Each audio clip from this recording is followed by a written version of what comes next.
வணக்கம். ஆகாஷ்வாணி திருச்சிராப்பள்ளி. மாநில செய்திகள் வாசிப்பவர் சாந்தி ரமேஷ். தலைப்புச் செய்திகள். தமிழ்நாட்டில் பொது அமைதியை நிலைநாட்டி பாதுகாப்பான சூழலை ஏற்படுத்துவதே மாநில அரசின் முதன்மையான லட்சியம் என்று ஆளுநர் திரு ஆர் பி அர்லேக்கர் கூறியுள்ளார். தமிழக சட்டப்பேரவை கூட்டத்தொடர் வரும் செவ்வாய்க்கிழமை வரை 3 நாட்கள் நடைபெறும் என்று பேரவைத் தலைவர் திரு ஜே.சி.டி. பிரபாகர் கூறியுள்ளார். பிரதமர் திரு நரேந்திர மோடி பிரான்ஸ் அதிபர் இமானுவேல் மேக்ரானுடன் இணைந்து உயர் தொழில்நுட்ப உச்சிமாநாட்டில் இன்று பாரிஸில் பங்கேற்கிறார். தமிழ்நாட்டில் மின்வெட்டு பிரச்சனைகள் உடனுக்குடன் சரி செய்யப்படுவதாக மாநில மின்துறை அமைச்சர் திரு சி.டி.ஆர். நிர்மல்குமார் தெரிவித்தார். நியூசிலாந்தில் நடைபெறும் சர்வதேச மகளிர் ஹாக்கி போட்டியின் அரையிறுதிக்கு இந்தியா முன்னேறியது. இனி விரிவான செய்திகள். தமிழ்நாட்டில் பொது அமைதியை நிலைநாட்டி பெண்கள் குழந்தைகளுக்கு எதிரான குற்றங்களை ஒடுக்கி பாதுகாப்பான சூழலை உருவாக்குவதே மாநில அரசின் முதன்மையான லட்சியம் என்று ஆளுநர் திரு ராஜேந்திர விஸ்வநாத் அர்லேக்கர் கூறியுள்ளார். 17வது சட்டப்பேரவையின் முதல் கூட்டத்தொடரில் இன்று உரையாற்றிய ஆளுநர் பெண்களுக்கு எதிரான பாலியல் வன்கொடுமை மற்றும் சமூக விரோத செயல்களில் ஈடுபடுவோருக்கு கடும் தண்டனைகள் வழங்கப்படும் என்றார். தமிழ்நாட்டில் போதைப்பொருள் தடுப்பு சிறப்பு படை அனைத்து மாவட்டங்களிலும் உருவாக்கப்பட்டு போதைப்பொருள் புழக்கம் முற்றிலுமாக ஒழிக்கப்படும். கள்ள சாராயத்தையும் சட்டவிரோத மது விற்பனையும் முற்றிலும் ஒழிக்க கடுமையான விதிகள் நடைமுறைப்படுத்தப்படும். மதுபான விநியோக முறைகேடுகள் தடுக்கப்பட்டு சமூக பொருளாதார சூழல் நல்வழிப்படுத்தப்படும். கனிமங்கள் மூலமாக கிடைக்கும் வருவாயை இரட்டிப்பாக்க தீவிர முயற்சிகள் மேற்கொள்ளப்படும். நீர்நிலைகளின் கொள்ளளவை அதிகரிக்க வழிவகை செய்யப்படும். வேளாண் விளைபொருட்களுக்கு லாபகரமான விலை கிடைப்பது உள்ளிட்ட விவசாயிகளின் நலன்கள் முன்னுரிமையில் செயல்படுத்தப்படும். வெளிப்படையான தூய்மையான நிர்வாகத்தை மக்களுக்கு வழங்கும் வகையில் முறையற்ற நிதி பரிமாற்றங்களும் இடைத்தரகர்களின் தலையீடுகளும் முற்றிலும் ஒழிக்கப்படும் என்று ஆளுநர் தெரிவித்துள்ளார். தமிழ்நாட்டில் இருமொழி கொள்கை தொடர்ந்து நடைமுறைப்படுத்தப்படும் என்று கூறிய அவர், அனைவருக்கும் கல்வி இயக்கம் திட்டத்தின் கீழ் தமிழகத்திற்கு உரிய நிதியை மத்திய அரசு விடுவிக்க வேண்டும் என்று வலியுறுத்தினார். உச்சநீதிமன்ற கிளை சென்னையில் அமைக்க வலியுறுத்தப்படும். தமிழக மீனவர்கள் இலங்கை கடற்படையினரால் சிறைப்பிடிக்கப்படும் நீண்டகால பிரச்சனைக்கு தீர்வு காண மத்திய அரசிடம் தொடர்ந்து வலியுறுத்தப்படும் என்றும் அவர் கூறினார். காலநிலை மாற்றங்களை எதிர்கொள்வது, நிலத்தடி நீர்மட்டத்தை உயர்த்துவது, முல்லைப்பெரியார் அணையின் நீர்மட்டத்தை அதிகரிப்பது, தென் மாநில நதிகளை இணைப்பது போன்ற நடவடிக்கைகள் முனைப்புடன் மேற்கொள்ளப்படும் என்றார். தமிழகம் உலகளாவிய பாரம்பரிய சூழல்சார் சுற்றுலா தலமாக உயர்த்தப்படும். தமிழ்நாட்டில் தொழில் நிறுவனங்கள் தொடங்குவதற்கான நடைமுறைகள் எளிமையாக்கப்பட்டு லட்சக்கணக்கான வேலைவாய்ப்புகள் உருவாக்கப்படும் என்றும் ஆளுநர் குறிப்பிட்டார். ஏழை மக்களை கண்டறிந்து அவர்களது வாழ்வாதாரத்தை மேம்படுத்தும் வகையில் சுய தொழிலுக்கான வாய்ப்புகளை அரசு ஏற்படுத்தி தரும். தூய்மையான குடிநீர் விநியோகம், நகர்ப்புற கட்டமைப்பு, டிஜிட்டல் நிர்வாகம், நிலையான பொருளாதார வாய்ப்புகள் ஏற்படுத்தப்படும். அரசு துறைகளில் உள்ள காலி பணியிடங்கள் தேர்வாணையங்கள் மூலம் நிரப்பப்படும். தமிழ்நாட்டின் 69% இடஒதுக்கீட்டை பாதுகாக்க அனைத்து முயற்சிகளும் மேற்கொள்ளப்படும் என்றும் அவர் கூறினார். அரசுக்கு நிதி பற்றாக்குறை இருந்தாலும் தவேகாவின் தேர்தல் வாக்குறுதிகள் நிறைவேற்றப்படும் என்று உறுதியளித்தார். மறைந்த கொள்கை தலைவர்கள் வழியில் இந்த அரசு செயல்படும் என்று கூறிய அவர், மக்கள் நலன் சார்ந்த விஷயங்கள் குறித்து உறுப்பினர்கள் ஆக்கப்பூர்வமாக விவாதிப்பார்கள் என்றும் நம்பிக்கை வெளியிட்டார். ஒசூர், கோவை, மதுரை மெட்ரோ ரயில் திட்டங்களை தொடங்க அனுமதி அளிக்க வேண்டும் என்று மத்திய அரசை வலியுறுத்தினார். தமிழ்நாட்டிற்கு சேர வேண்டிய உரிய நிதி பகிர்வினை கோர சட்டமன்றத்தில் தீர்மானம் நிறைவேற்றப்படுவதோடு உச்சநீதிமன்றம் வரை சென்று நிதி பகிர்வினை சட்ட ரீதியாக பெற சட்ட வல்லுநர்கள் அடங்கிய சிறப்பு குழு அமைக்கப்படும் என்றும் ஆளுநர் குறிப்பிட்டார். வறுமை இல்லாத தமிழ்நாட்டை உருவாக்குவதே தமிழக அரசின் முக்கிய குறிக்கோள் என்றும் அவர் கூறினார். தமிழ்நாட்டில் வாழும் ஒவ்வொரு தனிநபர் மீதும் 1 லட்சம் ரூபாய்க்கு மேற்பட்ட கடன் சுமை உள்ளதாக தெரிவித்த ஆளுநர், 2021-22 நிதியாண்டில் வரி வருவாய் மற்றும் திட்ட அமலாக்கத்தில் திட்டமிட்ட ஊழல் காரணமாக வரி வருவாய் 5.45% குறைந்ததாக கூறினார். அரசுக்கு நியாயமாக சேர வேண்டிய வருவாயை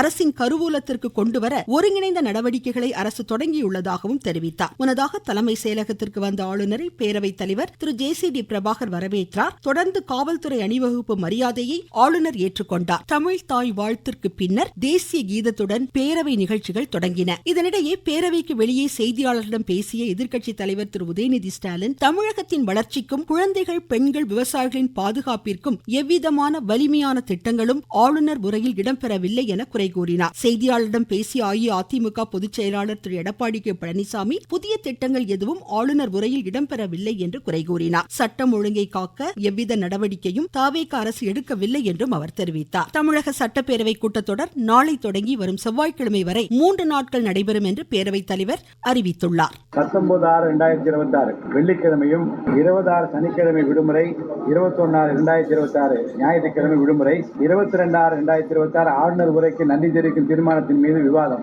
23ஆம் தேதி தொடர்கிறது. ஆளுநர் உரைக்கு நன்றி தெரிவிக்கும் தீர்மானத்தின் மீதான விவாதத்துக்கு பதில் உரை இருக்கும். அன்னைக்கு பேரவை வழக்கம் போல 9:30 மணிக்கு, இன்றைக்கு தான் 10 மணிக்கு வைத்தோம். மனித நாட்கள்லாம் 9:30 மணிக்கு போகும். குறுகிய கால கூட்டத்தொடராக இருக்கிற காரணத்தினால கேள்வி பதில் அனுப்பி அது துறையிடமிருந்து பெற்றுத் தருவதில் காலதாமதம் ஏற்படும். எனவே வினா விடை நேரம் இந்த நாட்கள் இருக்காது. நீங்கள் கேட்டுக்கொண்டிருப்பது ஆகாஷ்வாணியின் மாநில செய்தி அறிக்கை. ஊரக வளர்ச்சிக்கான புதிய அத்தியாயம். வளர்ச்சியடைந்த இந்தியாவிற்கான ஊரக வேலைவாய்ப்பு உறுதி மற்றும் வாழ்வாதார சட்டம் ஜூலை 1ஆம் தேதி முதல் செயல்பாட்டிற்கு வருகின்றது. இந்த சட்டம் ஆண்டிற்கு 125 நாட்கள் வேலையை உறுதி செய்கிறது. வாரந்தோறும் ஊதியம் வழங்கப்படுவது கட்டாயமாக்கப்பட்டுள்ளது. பணி முடித்த 15 நாட்களுக்குள் ஊதியம் வழங்குவதை உறுதி செய்வதற்கான அம்சங்களும் இதில் இடம்பெற்றுள்ளன. கால தாமதமாக ஊதியம் வழங்கப்பட்டால் அதற்கான இழப்பீட்டுத் தொகைக்கும் வகை செய்யப்பட்டுள்ளது. வளர்ச்சியடைந்த இந்தியாவிற்கான பயணத்தில் மோடி அரசு தொடரும் சீர்திருத்த நடவடிக்கைகள்.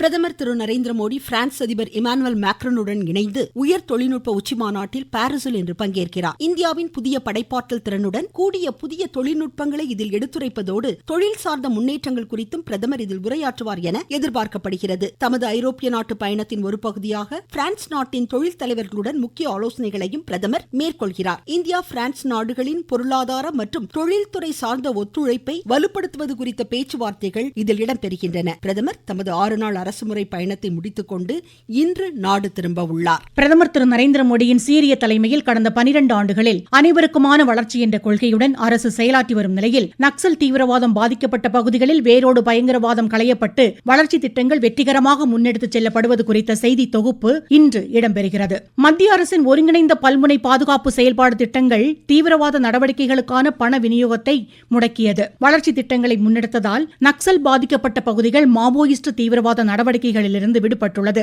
2026ஆம் ஆண்டு நக்சல் தீவிரவாதம் இல்லாத நாடாக இந்தியா உருவெடுக்கும் என்ற உள்துறை அமைச்சரின் உறுதிமொழிக்கு ஏற்ப பல்வேறு பகுதிகளில் மாவோயிஸ்ட் தொடர்புகளை தகர்த்தெறியும் வகையில் முனைப்பு இயக்கங்களை மத்திய அரசு செயல்படுத்தியது.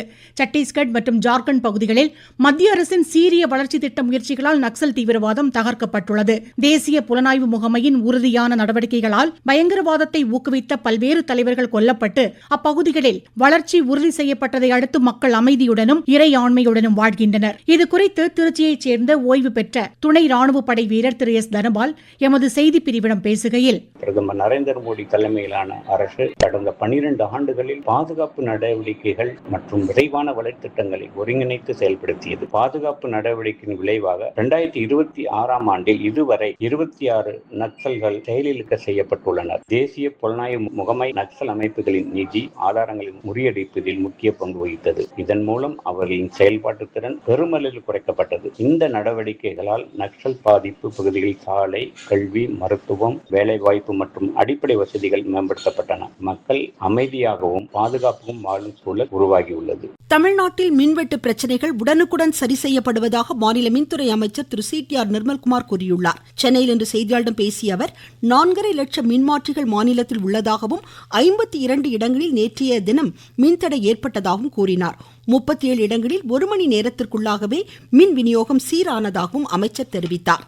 நெல்லை மாவட்டம் அம்பாசமுத்திரம் சட்டப்பேரவை தொகுதி இடைத்தேர்தலையொட்டி வாக்குப்பதிவு இயந்திரங்களின் முதல்கட்ட சரிபார்ப்பு பணிகள் இன்று தொடங்கியதாக மாவட்ட ஆட்சித்தலைவர் திரு ஆனந்த் மோகன் தெரிவித்துள்ளார். நியூசிலாந்தில் நடைபெறும் சர்வதேச மகளிர் ஹாக்கி போட்டியின் அரையிறுதிக்கு இந்தியா முன்னேறியுள்ளது. இன்று நடைபெற்ற ஆட்டத்தில் இந்தியா உருகுவேயை 3-2 என்ற கோல் கணக்கில் வென்றது. மீண்டும் தலைப்புச் செய்திகள். தமிழ்நாட்டில் பொது அமைதியை நிலைநாட்டி பாதுகாப்பான சூழலை ஏற்படுத்துவதே மாநில அரசின் முதன்மையான லட்சியம் என்று ஆளுநர் திரு RV அர்லேக்கர் கூறியுள்ளார்.